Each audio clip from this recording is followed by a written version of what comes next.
Social media, whether you like it or not, is incredibly powerful. There is no more effective way to spread news, information, artwork, or deranged 3 a.m. thoughts. With Elon Musk's recent purchase of Twitter, we're in some pretty interesting territory, unlike anything we've ever seen in the short but eventful history of social media as a whole. With hundreds of millions of daily active users, Twitter seems to be booming as much as ever. With this in mind, let's look into what led us up to this point. In 280 characters or less, let's look into the history of Internet's favorite town square.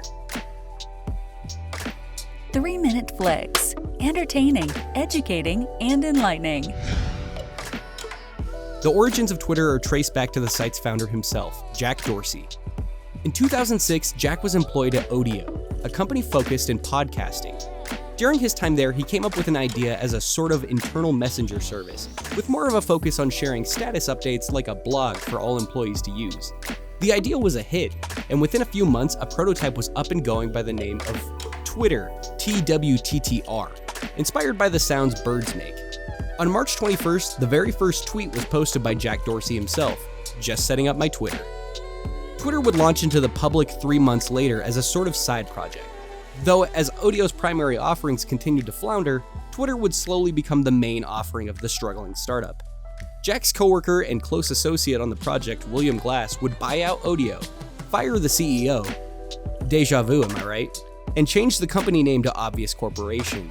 After launch, Twitter would become Twitter, but with vowels this time, and also imposed a 140-character limit on posts, based on the maximum length of text messages at the time.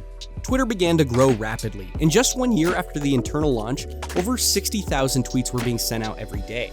By 2013, CEOs and board members would come and go, but reports show that Twitter had grown to over 2,000 employees and over 200 million active users, with a public valuation of over $31 billion. Though Twitter has a significantly smaller user base than the Facebook juggernaut, its blog-like format, stylish design, and large usage in the Gen Z to millennial demographics, Twitter has grown to be used for any possible avenue. Presidential elections, movie updates, breaking war coverage, sales, communication, major reviews, personal updates, and everything else in between. The massive influence comes with a cost though, as Twitter has often come under fire for too strict guidelines or too loose guidelines, potentially prejudiced rule enforcement, lacking transparency, and so on. The validity of these claims will likely vary based on who you ask, but clearly they were prominent enough to gain the sight of Tesla founder and billionaire Elon Musk. It's unknown how exactly new ownership will dictate the future of Twitter, but as a self-described free speech absolutist, we're likely to see some major changes come to Twitter's content and banning policies over the coming months. The specifics of Twitter's future might be uncertain, but one thing certainly isn't. Regardless of what route is taken, Twitter has grown to be a major form of communication and information across the entire world, and that doesn't seem to be changing anytime soon. 3-minute flicks. Don't forget to subscribe and hit the notification bell. We create new videos weekly.